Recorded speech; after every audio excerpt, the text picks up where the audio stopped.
Most of us sense there's a link between our gut and our skin, but we're not entirely clear on just how strong it is. So today we're going to talk to a dietitian who's made it her business to find out. From early, we've known that there is a link between the gut and the skin. Sophie Medlin is chair of the British Dietetic Association for London and has been supporting clients with their gut health for nearly 20 years. She also helps companies create probiotics that best support our gut and skin based on her research and clinical experience. And today she's going to explain what we know about the gut-skin connection. There are things that we can do to improve skin conditions, including psoriasis, rosacea, other skin conditions as well. From acne and eczema to rosacea and midlife dryness. We think there are two key factors within the gut that affect the gut-skin axis. What actually helps and the time frame that matters if you're testing diet changes, probiotics or other approaches to skin health.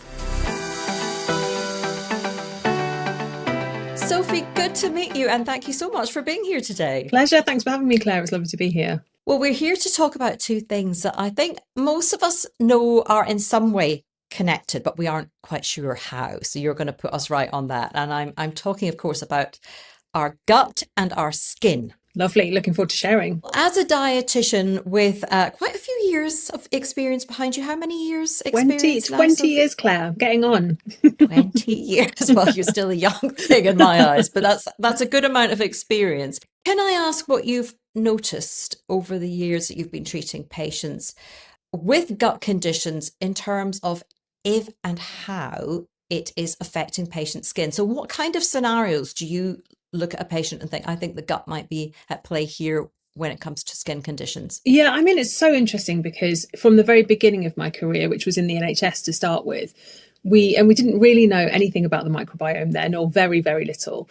What we knew to be true was that patients with conditions like celiac disease, which is where gluten is essentially toxic in the gut and damages the gut barrier, developed a condition called dermatitis herpetiformis. So there's a link there between the gut and the skin. We also know that patients who have Crohn's disease, which is an autoimmune condition affecting the gut lining again, so there's physical damage to the gut lining in a condition like Crohn's disease, and in ulcerative colitis, which is a similar inflammatory bowel disease, that people can develop, again, skin conditions associated with their inflammatory bowel disease. So from early, we've known that there is a link between the gut and the skin, but the understanding of what that link is and how it all links together really wasn't brought together until we had so much more of a better understanding of the gut microbiome.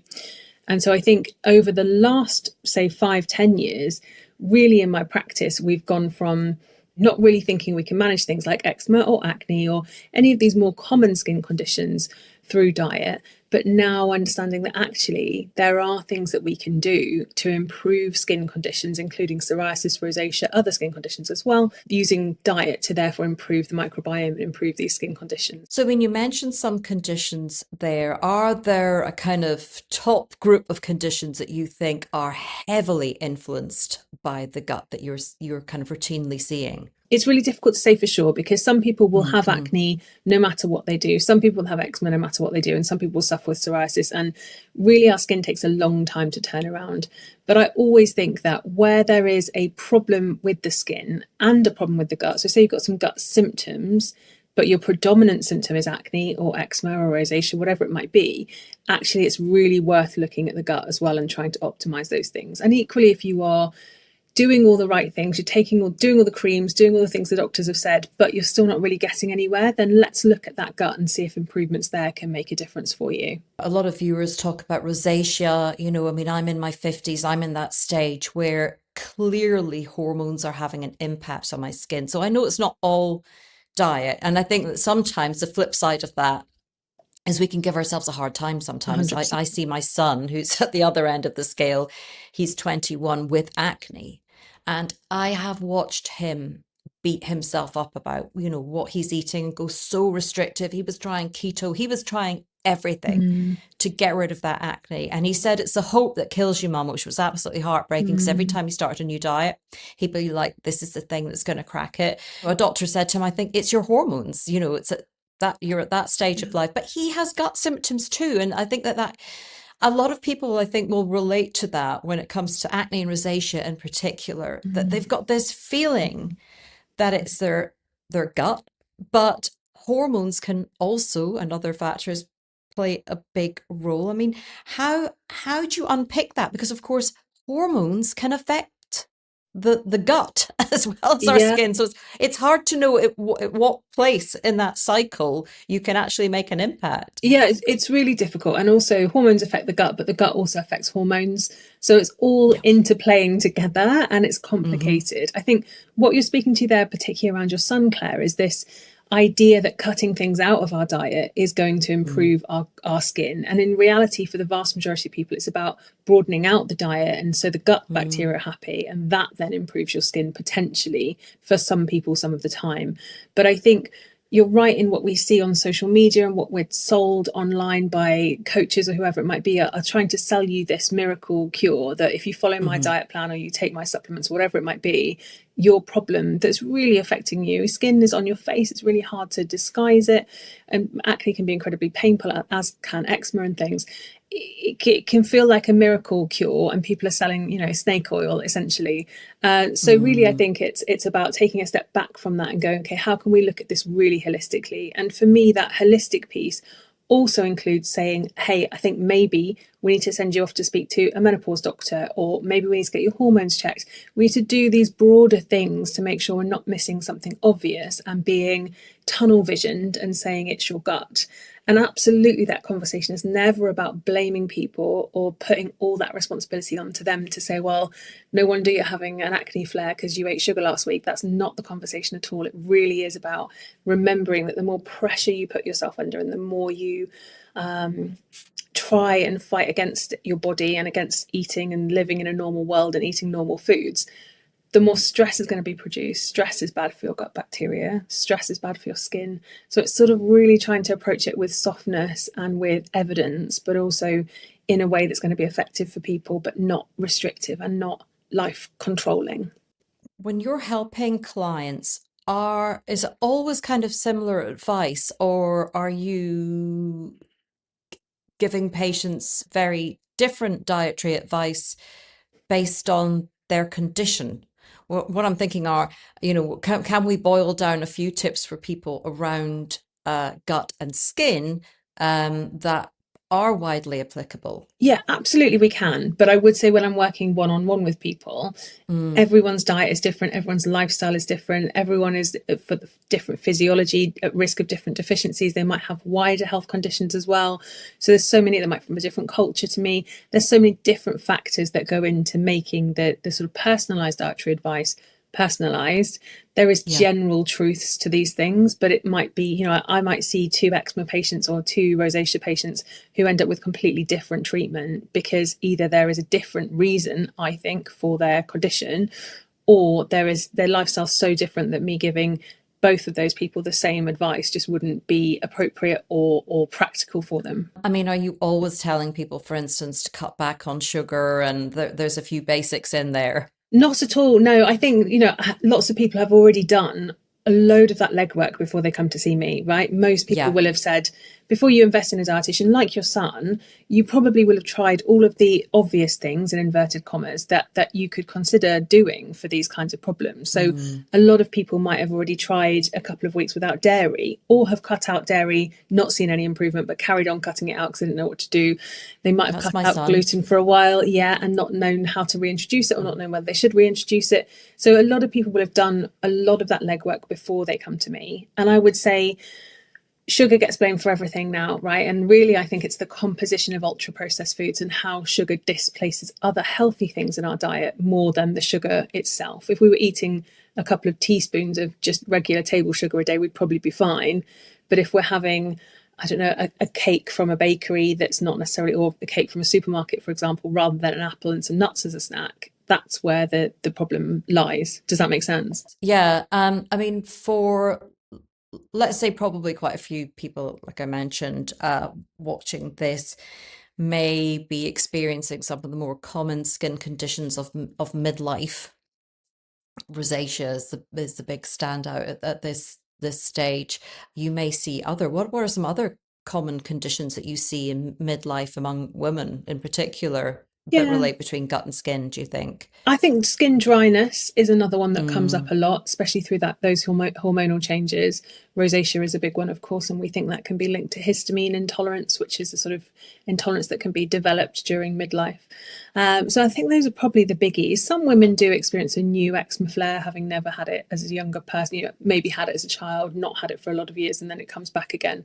But I think it really is that dryness and rosacea that the sort of standout ones. And, sometimes also recurrence of acne, depending on where you are in your menopause journey. Do we have any sense through clinical studies of what may be going on in the gut with those two conditions? Yeah, so with this gut skin axis in general, we think there are two key factors within the gut that affect the gut skin axis, and it's actually bidirectional, interestingly. So when we have skin problems, our gut is aware of them. When our gut is not healthy and happy, we can see it on our skin. But what we know to be true is that sometimes the lining of the gut becomes compromised for all sorts of different reasons. One of them being that normally we might have lots of healthy bacteria sitting on the lining of the gut that protect the cells behind them from things getting into the bloodstream that we don't want to be there. And sometimes it's because of things that we're eating or medications that we're taking or other factors in our lives, stress potentially, that can disrupt the lining of the gut, and then things that we don't really want to be leaking into our gut's bloodstream can get in there. So we would call this challenges with the gut lining. That then creates inflammation in the body, and inflammation in the body then comes out into our skin, and signals from the gut are getting into the skin, which we don't want to be there. So that's one factor. The other is that healthy microbiome bacteria, so good bacteria that live in the colon, produce lots of things called short chain fatty acids and other what we call postbiotics. So we've probably all heard of probiotics, but there's also prebiotics that feed the good bacteria. Probiotics are the live bacteria themselves, and then there are postbiotics, which is the products that the bacteria themselves produce. They're like this magical little pharmacy in the gut, and they are producing these amazing neurotransmitters, things that affect the brain, but they're also producing really powerful anti-inflammatory chemicals all the time that then go into our bloodstream and can travel around and help to control inflammation. And so many of the skin conditions that we see, including psoriasis, eczema, etc., have an inflammatory component to them. So trying to harness that good bacteria and take care of the gut lining is key to then supporting skin conditions, whether in midlife or at any age, really. Harnessing those good gut bacteria, is that primarily through eating a varied diet that's kind of rich in fiber, different sources of fiber? Yeah, there's a whole breadth of things, and I think we hear so much about gut health now, but I think that the key is to eat plenty of different plants, and that includes whole grain carbohydrates, that includes nuts and seeds, that includes herbs and spices. If you imagine that, it's not quite as boiled down as this, but if you imagine that every species of bacteria likes to eat something different, and you want to make sure you're feeding every species of bacteria, then we need to get a good breadth of foods in the diet to make sure that all the bacteria, different species that are all doing different important jobs, are all being fed. A bit like if you had lots of different species of animals in an aquarium, for example, you need to make sure all of them have got the right types of food so none of the populations get too big and none of them die off. Stress and anxiety management is so important for supporting our gut bacteria, and that can be something that just is the one thing that's really getting in the way. Someone can be doing all the other right things and things aren't getting better, and really then we need to really tackle that stress and anxiety. And usually that's not a problem that I as a dietitian would be solving. That would be a case where I would refer that on to a psychologist or someone appropriate to manage that for them. Our gut bacteria love exercise, they like fermented foods, and they don't like, we've mentioned stress, they don't like stress, they don't like refined sugar, they don't like ultra processed foods. There's particular ingredients in ultra processed foods that our gut bacteria really don't like. And it's about trying to balance all of those things. So we could be eating plenty of plants, but then also eating lots of things that our gut bacteria don't like, or drinking a bottle of wine every night. And so we're really undoing a lot of that hard work. Gut bacteria also like really good sleep. They have a circadian rhythm like we do. So we have to try and make sure that our sleep cycles are in place for everything to fall into place nicely. And I think people think this means that they need to live some kind of monk life like life and never go to work and never do anything fun. But really it's all about moderation and trying to get that balance right for your gut bacteria to thrive, and then things can improve for you. We talked about restrictive diets, and dairy comes up so often there, doesn't it? When anybody's got a problem with their skin, someone will always come and say, Yeah. cut out dairy. how, in reality, how big a factor is dairy, or do you like to see your clients wherever they can incorporate dairy? Yeah, wherever it's possible, dairy is super important, especially when we're talking about these midlife years where we start to really worry about bone health. So remember that as estrogen decreases, estrogen has a hugely protective benefit on our bone health. As that decreases through midlife, women become at much higher risk of osteoporosis. And I've really seen a lot of discourse online about cutting out dairy for general menopause symptoms for skin. And of course, skin is the big one that people always blame dairy for. Yeah. What I would say is if you take dairy out your diet for maybe a month and your skin is no different, please do reintroduce it. What's important to remember is that when you cut anything out of your diet, whether it's gluten or dairy, you're reducing the gut bacteria in your colon that help to digest them. So then when you try to reintroduce them, you can feel like it's affecting your gut a little bit. And really, it's about reintroducing it gradually, especially if you've had it out of your diet for a long time. So sometimes if people have been off dairy for years, we'll go through a very, very gradual reintroduction of dairy in tiny amounts to start with so they can get used to it. And so their gut bacteria recognize it again, that the levels of bacteria that are needed to digest it properly increase again and things get better. So if you, again, the message is really important. If you've taken out dairy and it's not made any difference for your skin, it's a really helpful thing in terms of lots of different nutrients, but really importantly, bone health, if you can try and gradually reintroduce it. I'm thinking also about skin aging and what we know about the link between diet, the gut microbiome, and skin aging. Is there much evidence around that? It's not actually. I've looked at it a little bit on the channel, but it's not a tunnel I've gone very far down. No, so I think there is studies from, so if we think about research in general, people are particularly interested in solving medical problems with medical research, Mhm. right? So things like rosacea, things like acne, things like eczema have been very widely researched. But things that are more cosmetic problems get less attention in terms of Mhm. high quality studies that aren't funded by people who have a financial invested interest in the product or the probiotic or whatever it might be that's being produced. That said, we do know that there are certain strains of probiotics that help to increase skin hydration. And therefore, Mhm. if the skin is better hydrated, of course, the appearance of the skin is better. And in general, we know that if we're eating better and our diet is better and we're well hydrated ourselves, that things are better in terms of skin appearance. And so it's a difficult thing to prove, I think, but Yes. and often it's very subjective, as we see from beauty research in general. Do you think your fine lines look better? Yes or no. I might think differently on a different day, depending on all the different factors in my life. But I think there will be more research coming out on this fairly soon, following on from the collagen, trends and things like that. But it's early days in terms of that kind of research for sure. Yeah, because I guess that dryness is the enemy of aging skin. Exactly. And I know that there are studies that have found that very dry skin tends to lack a range of what might be considered good microbes Mm-hmm. living on our skin. Um, are you aware of, when we're trying to connect the gut and skin aging, um, do you feel like when we go through midlife and we get more hormonally challenged and so on, that there are certain microbes in the gut that are more challenged than others? That may be too specific a question, but do we know that we sort of lose some of those gut microbes if we're not careful as we age? Yeah, we do know that, absolutely, which is really interesting. Great that you brought that up. So, what we know to be true is that as women go through the menopause, their gut microbiome decreases in diversity. This, again, is something we can all fight against every day with our diets. But in typical population studies, we see a decrease in diversity of gut bacteria. And diversity of gut bacteria is the measure of how well performing your microbiome is, essentially. So when we see that, what we see is patterns developing that make people are associated with higher risk of heart disease and strokes and some of these conditions of older aging. So it's about trying to fight against that through our diet, keeping their diet really nice and varied and doing all the things that we've already talked about to make sure that doesn't happen. What's really interesting is that they've recently identified some species of gut bacteria that can help to recycle estrogen. So we lose estrogen in the gut, but there are certain species of gut bacteria that help to reactivate that estrogen and pass it back into the bloodstream to be used in the body.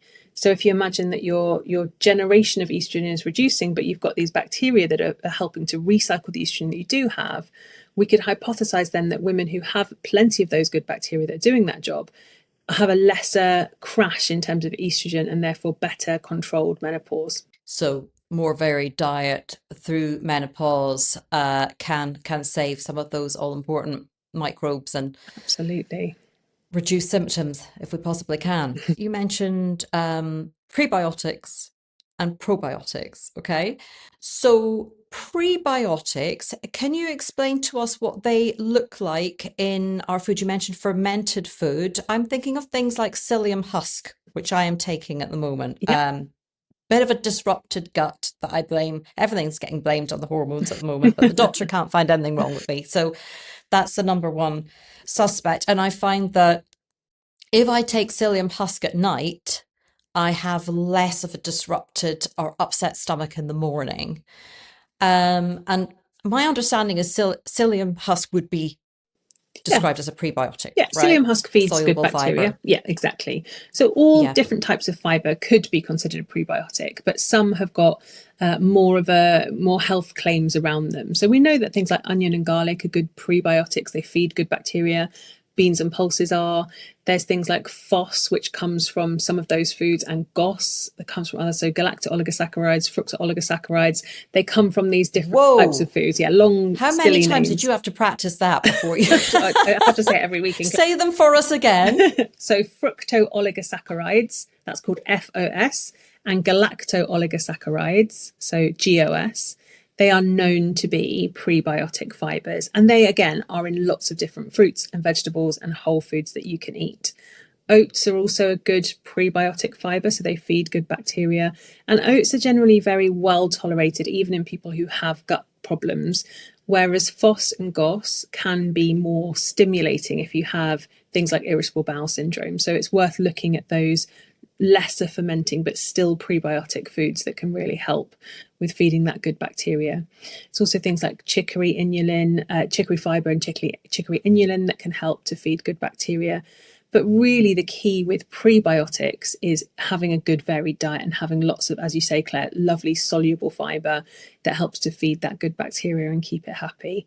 So that's the sort of story with prebiotics. There is really good prebiotic products on the market, but in general, if you're eating a varied diet, it's not something I would recommend routinely unless someone is really limited or restricted with what fruits and vegetables they can tolerate. So maybe for somebody who finds it hard to tolerate a heavy amount of fiber in their Mm-hmm. diet, something like psyllium husk might be easier for them to tolerate. Is that your understanding, Yeah, or does it absolutely. work out like that? Yeah, for sure. Or even oat bran fiber, or just having oats in the diet. Chia seeds also help to feed good bacteria, and they have a good. They're generally well tolerated. As long as this, like with chia seeds, you need to soak them if you're constipated, but not soak them if you have diarrhea. So it's sort of trying to get the balance right for people. But yeah, in general, trying to increase those powdered prebiotics can be helpful in people who are struggling to tolerate higher amounts of fiber elsewhere in their diet. And when people make dietary changes like that, what kind of difference do you see in their skin when they come back to you, a few months later? Yeah, I mean, the annoying thing with skin is it takes a long time for things to change. Right. And the gut takes a long time to change as well. Although, your gut bacteria will start to change from day one, the impact on your skin can take a lot longer to see. So it's hard for my skin patients because what I'm asking them to do is go away and do this consistently for about 3 months. And that's when we would hope to really see a big difference. And that's tough, right? Because you might not see a difference for the first 2 months, and sticking with something that feels hard sometimes is really difficult if you're not going to see that benefit quickly. I also think we're not necessarily very good at seeing the difference in our skin, especially if it's something that's cosmetic. So taking pictures is really helpful as well. So even if it's acne or something like that, taking pictures and going, actually, yes, it was worse 2 months ago, 6 weeks ago than it is now, is really helpful. But we do see wonderful, wonderful improvement. So rosacea is a bit of an easier one because generally it's triggered by something called histamines in foods. And so if we try a low histamine diet, generally rosacea gets much better very quickly. Maybe even the next day it can feel better if you followed a low histamine diet. Whereas things like eczema, dry skin, Sort of psoriasis is another one, just does take a lot longer to get better. But when they come back and things are better, they're very happy. And even if those changes are small at the beginning, feeling the difference in that is really helpful. Do you know, I think there will be so many people going, wow, 3 months, because if you make any kind of significant dietary change, say you cut something out or, to shake your diet up in some major way, I would have thought people would think, like 4 to 6 weeks I tops. know. If I don't see any difference, then, I'm just going to go back to what I was doing before. Yeah. So interesting that 3 months is kind of the gold standard for seeing something through to try to get to a result. Yeah, and that's the same with trying a probiotic product or a prebiotic product. 3 months is the target for getting there and saying, actually, I don't think this is working for me, which I really understand is a big ask for people. So making sure that I see people in between appointments to coach them, to make things more practical, to get them back on track if needed is so helpful just to keep that motivation high. Well, a good opportunity to come on to probiotics now. I mean, you're involved with a company that has a supplement product that includes probiotics that could be beneficial for our skin. Mm. So I would love to hear a little bit about what the thinking was behind that in terms of what went into the supplement, which strains and why. So yeah, I've been very fortunate to develop a range of probiotics and a night pill for a company called You're Looking Well. And it was a fantastic process actually, because we worked not only myself formulating supplements, which is what I do, but also with a skincare expert who developed the day and night cream that go alongside the capsules that you take morning and evening. And the reason that was so nice is because we got to really look at the evidence from a multifactorial perspective and say, is vitamin C, for example, better for your skin if taken topically on the skin, or is it better if we put it in the capsule? Which way around do people see the most What benefit? did you find out on that? There'll be people going, what is it? What Yeah, is so it? topical vitamin C is more beneficial than having it in a capsule because we get so much vitamin C Mhm. from fruits and vegetables anyway. But actually applying it to the skin is more effective. So that was really interesting. And we also use a lot of prebiotics in the skincare. So we're supporting the good bacteria from inside and then making sure they've got food on the outside so that everything is positive from that perspective as well. So it was a really interesting and lovely scientific Yeah. process to work with. What prebiotic ingredients go into effective skincare, do you think? We're very much in an era of probiotics now where we are not saying here's a general probiotic. We're saying, okay, which specific strains do you need that are going to support the problem that you have?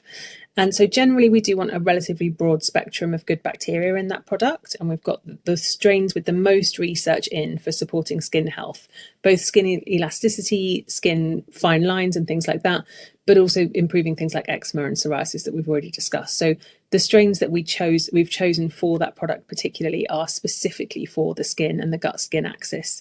So that's where we sort of approach that as really deep dive into the research and find the right strains for the right job. In that product is also things that we know support skin health in general. So antioxidants in the evening product, particularly things to help you sleep in the evening product, B vitamins, things that are really important for our skin health during the day, zinc, those sorts of things that you know that are foundations of good skin health are in that day product. And then the night pill is more about recovery. So it's magnesium, L-theanine, which calms you down, and a really powerful antioxidant. And the strains of probiotics used in the day supplement, Mm-hmm. what are they and what do we know about them? The strains that we've got in the day pill are Lactobacillus paracasei, Bifidobacterium lactis, another Bifidobacterium lactis, but a different genetic one. So it's really about finding those specific genetic codes for good bacteria. And if you look at a bacterial product, a probiotic product, you want to see the name, so like Lactobacillus paracasei, but after that name, there'll be a little code. On this one, it's LPC37. And that refers to the specific research that's gone into that very specific genetic strain. So there will be loads of other data on different species or different genetic strains of Lactobacillus paracasei, but this one, LPC37, is the one that we've used because that's got the most research for skin. Same with the Bifidobacterium lactis, that's the BL04, and the Bifidobacterium lactis HN019. Those are the ones that have got the most research for skin. What kind of research? I mean, how in clinical studies are they able to sort of pinpoint what they think is happening in the gut and how that relates to skin, and sort of tunnel in on these strains. Yeah, so I think it's primarily about going into, so there'll be a broad understanding of what goes on. They'll give lots of the sort of scattergun approach initially, these companies, before they publish anything. And then they'll go, oh, people are reporting this when they take this, people are reporting this, and then they'll narrow it down and narrow it down. And then they'll do their big clinical trials and studies where they give the probiotic supplements to a group of people, and then they'll usually give a placebo to another group of people, and then they'll compare skin outcomes, improvement in acne, eczema, improvement in rosacea, these kinds of conditions that are associated. And really, again, I think the key is to understanding that the foundations of a good functioning gut skin axis are the gut lining, so the barrier function of the gut, we call it, and then making sure you've got lots of probiotic bacteria producing anti-inflammatory properties all the time. And those two things working in combination can really help to sort the skin. So when we say, oh, actually, we found out that Bifidobacterium lactis is really important for the gut lining, for example, so the gut integrity, let's see whether that then improves people's skin if we put that into a product. And some of the clinical research that you've seen did suggest that that had a beneficial effect for skin. They were seeing improvement in conditions like acne and rosacea with that particular strain. These particular strains, and also these strains in combination, which is another really important thing when you're formulating probiotics. Some strains work really well together and some strains don't work very well together. Some strains kill each other off in a product. So it's about finding the right strain mix and making sure that they are working together. And you don't need 5 strains that are all doing the same thing. We want to focus on what's the best one and pulling that into the product to make sure it's doing as good a work as any. The other thing that's important is about dose. So you can have a probiotic that's got a tiny bit of 100 different strains of probiotic bacteria, but a bit like if you were giving a dose of medication, you want to be giving the same dose that was given in the clinical trial that's appropriate to that particular strain that had the outcomes that you're looking for.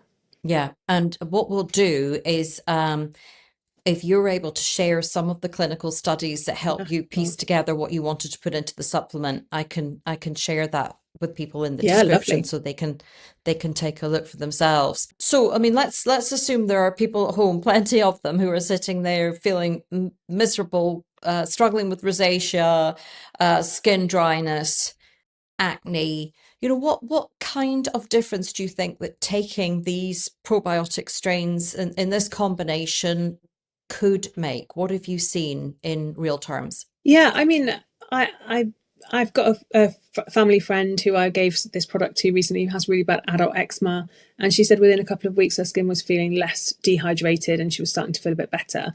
Of course, no supplement is a magic bullet. You do have to make the lifestyle changes as well.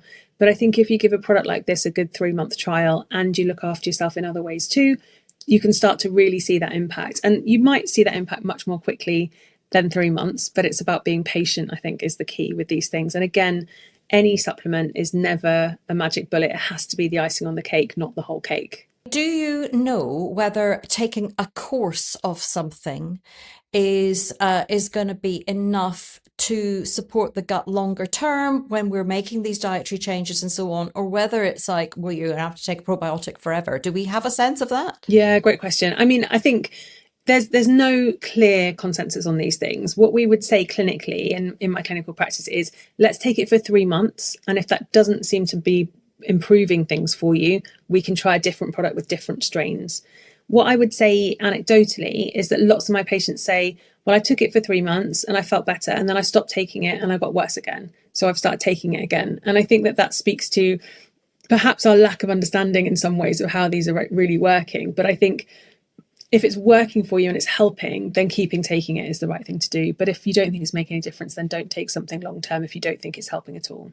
We talked about those different ends of the spectrum where, you know, I'm hormonally challenged because I am in my 50s, and there's my son who's in his early 20s with a lot of hormonal changes as well. And I do think about these different points in life and think it's quite difficult over that time to get any kind of regulation without external help of some kind because of the fluctuation.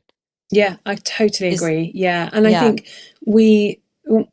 this is one of the reasons why the menopause is so difficult to study, because everyone's experiencing different things hormonally almost day to day.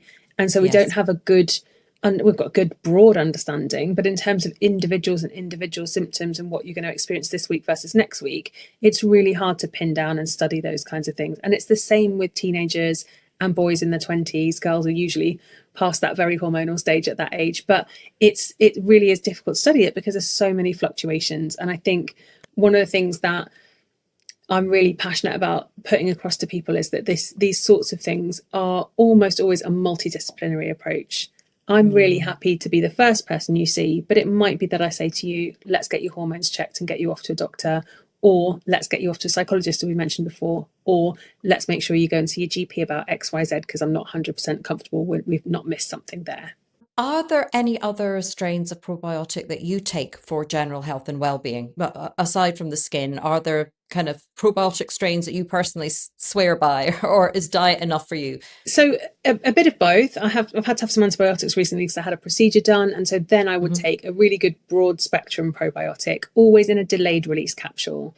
So that's a really helpful thing to make sure it gets through to the gut alive. And of course, the You're Looking Well strains are in a delayed release capsule.